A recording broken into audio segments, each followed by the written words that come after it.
the show. But let's dive into our first topic, guys. It is officially NFL draft season. We're less than a month away from the NFL draft.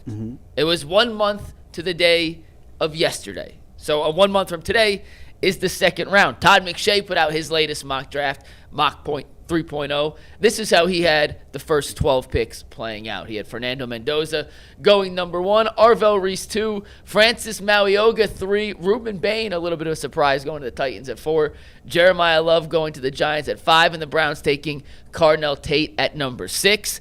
The next couple picks, you had Sonny Styles at 7, David Bailey at 8, Mansour Delane, the cornerback, at 9, Caleb Downs at 10, Mekhi Lemon at 11, and then we're going to skip down to 24, which was where the Browns' second first-round pick is, and he had them taking Caleb Lomu. So if you're unfamiliar with Tate and Lomu at this point, Tate at 6 is his number 1 rated wide receiver on the board.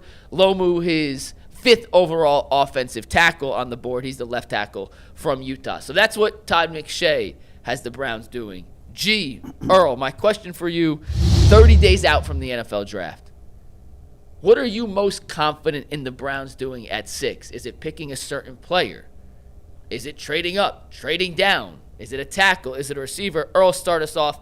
1 month from today, what are you most confident in Andrew Berry doing with their first selection or first decision in the 2026 NFL draft? With the 6th pick in the NFL draft, the Cleveland Browns trade down.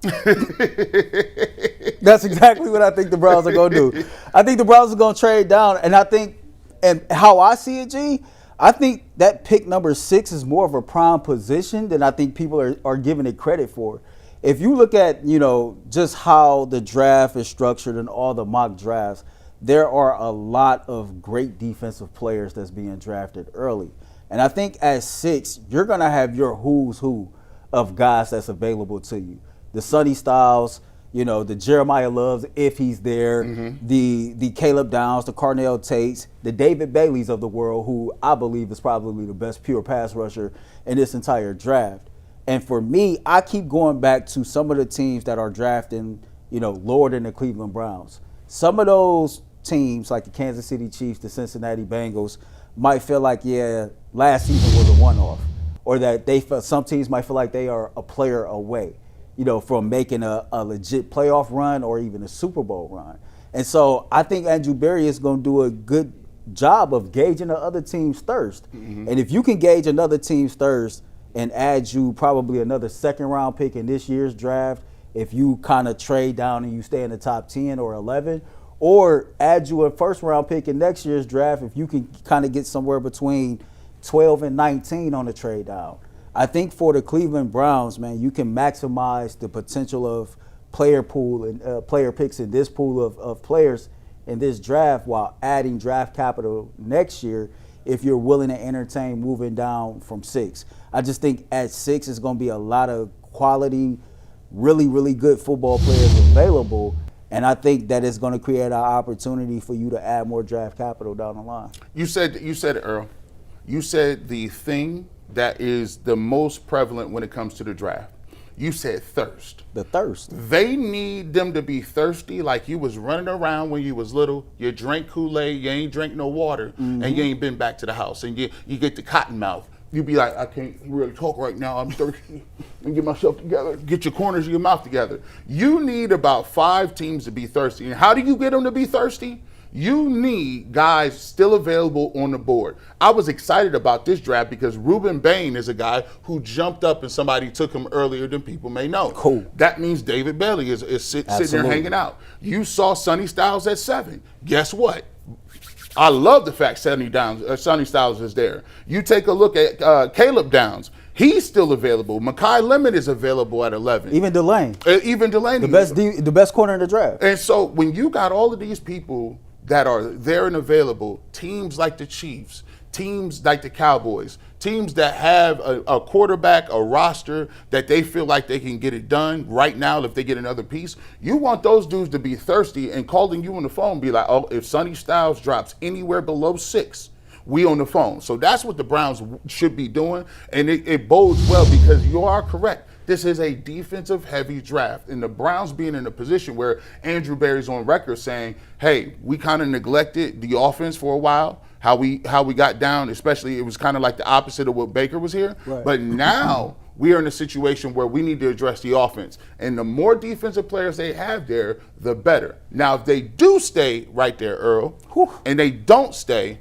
what are some guys and who would you take right now? Because it'll probably change. It's crazy. Right now, who would you take if they had to stay there and there's no trade down availability? So if they had to stay at 6, I was team take a tackle at 6 for the longest. And I've kind of shifted. I've kind of made a pivot a little bit. If the Browns was to take Carnell Tate, I'm cool with that. But if it was me, man, I'm probably taking Mekhi Lemon. It's just something about Mekhi Lemon and what he brings to the table that is really, really appealing to me.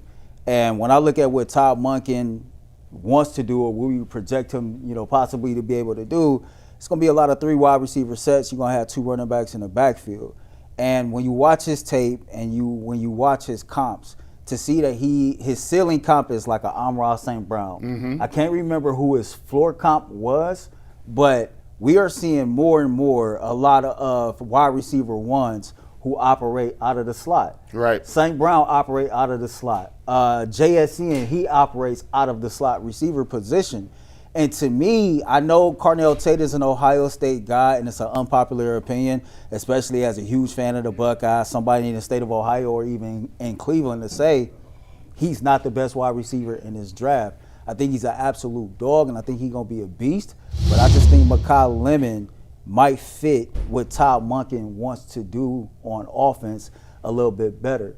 Even Zay Flowers in his offense operated most in the slot, and he was their most dominant wide receiver, especially knowing or feeling like that the Browns are going to add more than wide receiver in this draft. You can kind of get a Chris Brazzell later in the draft or Denzel Boston if you want to get funky with it later on to kind of fit more of what Carnell Tate can do. Oh, no, Mekhi Lemon is a dog. Don't get it twisted. He is not, he's not your typical slot receiver, McNuggets. No, and I think, Earl, if it was a perfect world, if this was the Browns' best case scenario, I think trading back, I'm 100% in line with you. But if we're asking what am I most confident in right now, I hear all the arguments for a receiver, for Tate. I think they're going to take Monroe Freeling. And I understand some people may think that's a reach, but I was doing a little research and was looking up the run on tackles in the first round. Okay. Over the last 6 years, so dating back to 2020, there have been an average of 2.3 tackles drafted in the top 10. If you want a good tackle, they go early because it's a premium position, right? If you go down to pick number 24, historically speaking, you are picking the 5th tackle. More than 4 tackles on average in that 6-year span have gone before pick 24. In this particular mock draft that Todd McShay did, Loma was his 5th rated tackle, so that would imply the depth at the tackle position is nowhere near the depth at the receiver position this year. And I understand that 6 may be a little bit of a reach in terms of the big board consensus on Monroe Freeling. But if you believe he can become a stalwart left tackle down the road, you go and get your guy now, and you can live with the receiver depth at 24, whether it be a Brazzell, an Omar Cooper, one of the guys that aren't in that big 3. Hell, Jordan Tyson may fall to 24 with some of the injury concerns. So I understand we're projecting a lot here, but if I had to say what I was most confident in at this point at 10:15 in the morning on March 24th, 30 days away from the first round of the draft, I think the Browns go with their top-rated tackle, and it would be, in my opinion, Monroe Freeling at number 6, just based on the fact that the availability at 24 may not be the same for the other positions. I do like what Mike just said. To hell with what your big board say. If you feel like that's your guy, go get your guy. And the same argument can be made for Mekhi Lemon, right? Never mind what the big board say. Go get your guy. But Mike, jump back in on this conversation because you said he's rated as the 5th overall tackle. Lomu. Okay, Lomu is rated as the 5th overall tackle. The only pushback I give to that is most of these tackles that are the top tier tackles, they're either hybrid tackles or guards or they're pure right tackles. Right. And so when you consider the left tackle position, of the left tackles, I would have to assume Lomu was either number 1 or number 2 when it comes to left tackle in particular. So if Lomu is your number 1 or number 2 overall left tackle, I don't mind him being 5th overall. Honestly, I've kind of shifted away from Freeland. I done shifted away from Blake Miller because even though Blake Miller is a Northeast Ohio guy, he's a hybrid. I think he spent more time on the right side playing tackle. Lomu is a natural left tackle, and I just don't trust being in another situation where we draft a guy that's playing right tackle and we're asking him to kick over and play left tackle again. We low-key 0 for 2 doing that. And I'll tell you what, I don't gotta. If they like Freeling, the thing about Freeling is the fact that he fits the analytical model of what they've traditionally done. He's very athletic. He's very young. Andrew Berry likes to get young players, get them experience and move them in there. And by the time they get to that second contract, they're 24, 25, 26 years old, right, still in their prime and still can be extended and still have a longer runway. But the problem I got with Freeling is this. If you are going to draft him at 6, I cannot have him be no project. I need him to be able to come in and play immediately. At 6, where you are, you can get a guy that's plug and play today at receiver, at tackle, at a bunch of different positions, even defensive end, Caleb Downs. You can get a lot of guys that are going to be day one starters. My thing is, I need the guy at 6 to be an impact player. If you can trade down and do some things to get the impact, cool. But I will say this about Carnell Tate. Sometimes you got to understand, don't overthink it. That's true too. Carnell Tate looked like the best receiver in the draft. Ohio, Jackson Smith and Jigba just got the biggest bag of money in the world the other day. And when you look at Ohio State receivers, the thing that is not deniable, all Ohio State receivers for the most part, come out and ball out. They do. They pull up and show out. They do. And if you get Carnell Tate and you put him with Jerry Jeudy and you pair him with Harold Fanning Jr. and you understand what Quinshon Judkins is able to do, and maybe you go get a bell cow back later in that you can split carries with Quinshon Judkins and have a two-man monster, I'm all for it. I wonder, and this may be a conversation when we have more time for another day, but which positions do you bet more on traits versus production for? Because Monroe Freeling, for example, only has 1 season as a starting left tackle, but traits, athleticism, size, all the RAS score measurements you want, through the roof. And as a position like left tackle, are traits more important than the actual resume? Right. As opposed to a receiver where you see a guy like JSN, whose resume was through the roof, even though he didn't run a 4.3 40 in the combine. Same with a Carnell Tate.